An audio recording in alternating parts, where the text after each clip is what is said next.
बिस्मिल्लाहिर्रहमानिर्रहीम। अस्सलाम वालेकुम। उम्मीद है आप सब लोग ठीक होंगे जी। तो क्लास 10 आज हमारे पास क्लास 10 की फ़िज़िक्स का लास्ट चैप्टर था, यूनिट 18 और एटॉमिक एंड न्यूक्लियर फ़िज़िक्स वाला था। और इसकी आधी मार्किंग जो है वो मैं करवा चुकी हूँ और इसकी आधी मार्किंग जो है वो रह गई हुई थी। तो ठीक है, तो आपके लिए कुछ ईजी फॉर्मेट में मैंने ये चैप्टर की जो मार्किंग है वो की है। इंशाल्लाह आपको इससे बहुत ज़्यादा हेल्प मिलेगी। अच्छा, इससे पहले कि हम लोग वीडियो स्टार्ट करें, क्योंकि ये आपकी बहुत ज़्यादा रिक्वेस्ट थी कि मैम इस चैप्टर के ऊपर वीडियो बनाएं, तो आपके लिए अब ये टारगेट है कि आपने इसको आगे शेयर भी करना है।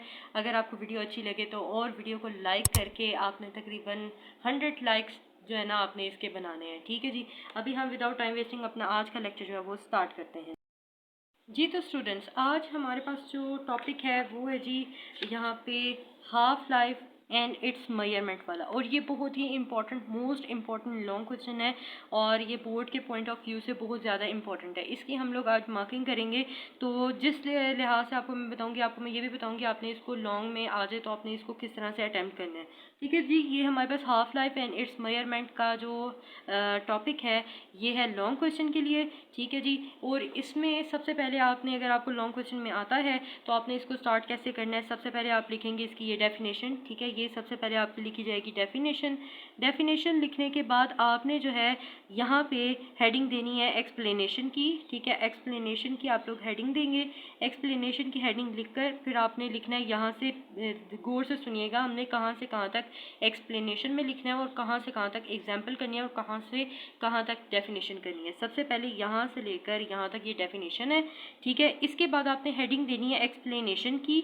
एक्सप्लेनेशन की हेडिंग देने के बाद आपने लिखना है every radio active element has its own characteristics. ठीक है, यहाँ तक करने के बाद आपने एक्सप्लेनेशन के लिए ऐड करना है and the rate of radioactive decay is proportional to the number of unstable nuclei present in the process, a constant fraction of large number of unstable radioactive nuclei decay in a certain time। यहाँ तक आपने इसको explanation में लिखना है। ठीक है, इसके बाद आपने हेडिंग देनी है एग्जाम्पल की और ये एग्जाम्पल आपकी यहाँ से स्टार्ट होगी और अगले पेज यहाँ तक जो है आपकी एग्जाम्पल जानी है। ठीक है, यहाँ तक आपने लिखनी है। ठीक है, ये सारी यहाँ से आपकी स्टार्ट होगी एग्जाम्पल, यहाँ से आप स्टार्ट करेंगे और इसको आप लोग ख़त्म करेंगे यहाँ तक। ये आपकी एग्जाम्पल है। ठीक है, इसके बाद ये आपने एंड पे लिखना है the process of radioactivity. ये लिखा हुआ है, आप इसको थोड़ी सी सेल्फ राइटिंग में कन्वर्ट कर सकते हैं कि आप लिख सकते हैं the process of radioactivity does not depend upon the chemical combination और reaction and it also does not affected by the physical condition. ये आप इस तरह शॉर्ट फॉर्म करके जो है ना इसकी लिख सकते हैं कि आपने लास्ट पे लिखना है। ठीक है, इसके अलावा इसके अंदर ये जो ग्राफ बना है ये भी करना है। ठीक है, और एक और चीज़ जो इसमें है, ये हमारे पास हैं 3 types of radiation, alpha particle, beta particle और गैमा रेज। ठीक है, ये आपने ये वाला जो हमारे पास बॉक्स बना हुआ है, टेबल बना हुआ है, ये भी आपने याद करना है। ये आपको शॉर्ट के लिए पूछा जा सकता है। शॉर्ट में डेफिनेशन आई तो हाफ लाइफ की आप ये लिख सकते हैं। लॉन्ग के हिसाब से आया तो आपको मैंने बताया, पहले आपने यहाँ से यहाँ तक, फिर एक्सप्लेनेशन की हेडिंग दी, यहाँ से लेकर कैरेक्टरिस्टिक्स तक, आगे एस लगा लिएगा, कैरेक्टरिस्टिक्स बन जाएगा। यहाँ तक लिखने के बाद फिर आपने ऊपर आ जाना है एंड द रेट से लेकर ये यहाँ तक टाइम तक करना है। ठीक है जी, उसमें ये आपने टेबल इंक्लूड नहीं करना। ठीक है, फिर इसके बाद आपने एग्जाम्पल लिखनी है। एग्जाम्पल आप यहाँ से स्टार्ट करेंगे। ठीक है, ये सारी आपकी जो है ना ग्राफ जो है ये आपका आएगा। ठीक है, इसके बाद ये आपका एग्जाम्पल यहाँ पे ख़त्म हो जाएगी। इस यानी यहाँ तक आपकी एग्जाम्पल जो है वो ख़त्म हो जाएगी। इसके बाद आपने जो है ये लास्ट पे इसकी एंडिंग करनी है, ये लिखकर the process of radioactivity does not depend upon the chemical combination और रिएक्शंस। ठीक है, उसके अलावा फिर आपने कहना है कि it also not affected by physical condition. ठीक है, इस तरह से आप इसको सेल्फ राइटिंग में कर सकते हैं। इसके अलावा ये जो अंदर न्यूमेरिकल टाइप एग्जाम्पल बनी हुई है ये आप लोगों ने कर लेनी है अच्छे से, क्योंकि ये शॉर्ट में आपको वो दे सकते हैं। ठीक है, न्यूमेरिकल्स जो भी हैं आपने उसको लाजमी करना है। ये तो था, ये हमारे पास लॉन्ग क्वेश्चन है और ये बहुत इंपॉर्टेंट जी। तो स्टूडेंट्स, अगला हमारे पास टॉपिक है radio isotope and there uses का। ठीक है, अब यहाँ से लेकर यहाँ तक जो है इसके अंदर 4 शॉर्ट क्वेश्चन जो है ना वो आपके बन रहे हैं। 4 शॉर्ट क्वेश्चन मैंने आपकी आसानी के लिए मैंने इसी के अंदर से आंसर उठाए हैं। आप चाहे तो देख लीजिएगा, लेकिन मैंने वो शॉर्ट क्वेश्चन जो है जिस तरह आपके नोट्स बनते हैं मैंने वैसे बना दिए हैं ताकि आपको ये कन्फ्यूजन ना हो कि ये हमारे पास इतना बड़ा पैराग्राफ है, इसको हमने याद कैसे करना है। ये मैंने आपके लिए ना थोड़ा सा इजी कर दिया है और वो क्वेश्चन मैं आपको दिखा देती हूँ मैंने कैसे बनाए हैं। ये देख लीजिए, ये जैसे है हमारे पास what is stable nuclei, stable nuclei क्या है, ठीक है। ये है जी nuclei which do not emit radiation naturally are called stable nuclei. The nuclei with the atomic number 1 to 8 are the stable nuclei. अब आप अगर चाहें तो इसका आंसर यहाँ से देख सकते हैं कि ये लिखा हुआ है nuclei which do not emit radiation, ये देख रहे हैं आप, ये मतलब इसको थोड़ा सा मैंने सिंपल वर्डिंग में करके लिख दिया है, ठीक है। तो ये इस तरह से आप इसको नोट कर लिएगा, तो आप स्क्रीनशॉट ले सकते हैं, लेके तो आप इसको याद कर सकते हैं, ठीक है। ये मैं छोड़ रही हूँ, आप देख लीजिएगा। इसके बाद what is unstable nuclei, nuclei which emit radiations naturally are called unstable nuclei. The element whose atomic number is greater than 82 are naturally unstable, ठीक है जी। ये हमारे पास अनस्टेबल न्यूक्लियाई की डेफिनेशन हो गई, ठीक है। अगर आप चाहें तो इसकी जो डेफिनेशन है आपको यहाँ से लेकर तो तकरीबन यहाँ तक मिलेगी, ठीक है। तो आप देख लें, इसमें थोड़ा सा मैंने सेल्फ राइटिंग कर दी है, ठीक है। आई होप कि आपको इजी लगेगी, तो ये आप यहाँ से यहाँ तक भी कर सकते हैं, ठीक है। तो ये आप नोट कर सकते हैं इसको भी।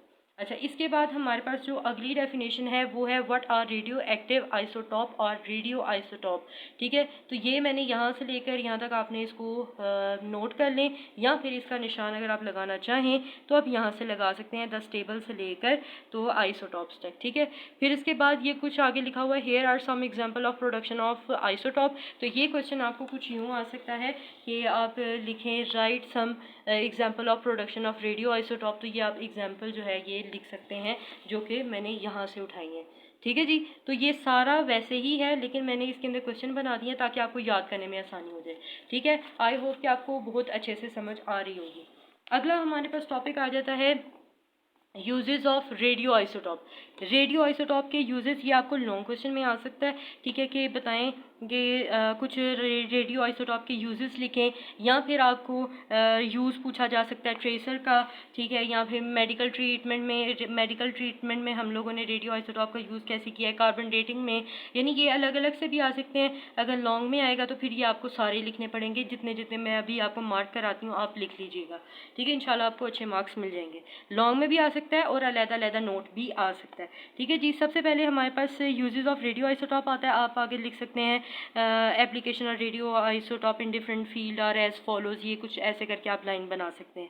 उसके बाद ट्रेसर की हेडिंग दे के आपने लिखना है radioactive tracer are chemical compounds, ठीक है। उसके बाद आपने यहाँ पे लिखना है एंड, फिर नीचे लाइन पे आ जाना है can be use to explore the metabolism of chemical reaction inside the human body, animal और प्लांट्स, यहाँ तक। उसके बाद फिर ये आगे ना पॉइंट्स बना सकते हैं आपके, radio isotope are use as tracer in medicine, industry and agriculture, ठीक है। उसके बाद ये ट्रेसर के ना उन्होंने कुछ ये हमारे पे बताया हुआ है कि आयोडीन 131 कहाँ पे यूज़ होता है, ठीक है, ये सारे। फिर उसके बाद for diagnose of brain tumour phosphorus 32 is use, फिर उसके बाद यहाँ तक आप कर लें, ठीक है। फिर उसके बाद इंडस्ट्री में ट्रेसर का हम लोग कैसे यूज़ करते हैं, in industry tracer can be use to locate the where locate the wear and tear of the moving part of the machinery, यहाँ तक। फिर they can also be used for the location of leak in underground pipe, यहाँ तक कर सकते हैं, ठीक है। इसके बाद इन यहाँ तक याद कर लें। उसके बाद in agriculture radio phosphorus 32 is used as a tracer to find out how well the plant and are absorbing the phosphate fertilizer which are crucial to their growth, यहाँ तक ये ट्रेसर के टॉपिक में आप लिख सकते हैं, ठीक हो गया जी। इसके बाद मेडिकल ट्रीटमेंट वाला पूरा पैराग्राफ आपने करना है। कार्बन डेटिंग वाला भी आपने यहाँ से लेकर यहाँ तक करने के बाद अगले पेज पे आ जाना है। अगले पेज पे आने के बाद आप लोग करेंगे इसको पहले यहाँ तक, फिर उसके बाद एग्जाम्पल उठाएंगे यहाँ से लेकर यहाँ तक, ठीक है जी। ये आपके पास कार्बन डेटिंग आ जाएगा, ठीक है। इसके बाद ये आगे न्यूमेरिकल एक छोटा सा, ये 2 नंबर के लिए आपको आ सकता है। ये वाला जो एग्जाम्पल 18.4 है ये आपको एग्जाम्पल आ सकती है 2 नंबर के लिए शॉर्ट क्वेश्चन में, ठीक है। आई होप कि आपको ये वाला टॉपिक बहुत अच्छे से समझ आया होगा। लास्ट जो टॉपिक आ जाएगा हमारे पास फिजन रिएक्शन का, ये इंशाल्लाह मैं नेक्स्ट वीडियो में करूँगी, क्योंकि वीडियो काफ़ी लंबी हो गई है और इसके अंदर भी मैं आपको अच्छे से ना इजी फॉर्म में इसको करके तो इंशाल्लाह मैं ये भी जल्द ही साथ में अपलोड कर दूँगी, ठीक है। आई होप कि आपको आज की वीडियो से काफ़ी हेल्प मिली होगी। वीडियो अच्छी लगी है तो वीडियो को लाइक एंड शेयर लाजमी करें और आगे भी शेयर किया करें, ठीक है। और चैनल सब्सक्राइब नहीं किया हुआ तो लाजमी कर लें। So thank you so much for watching. अल्लाह हाफिज़।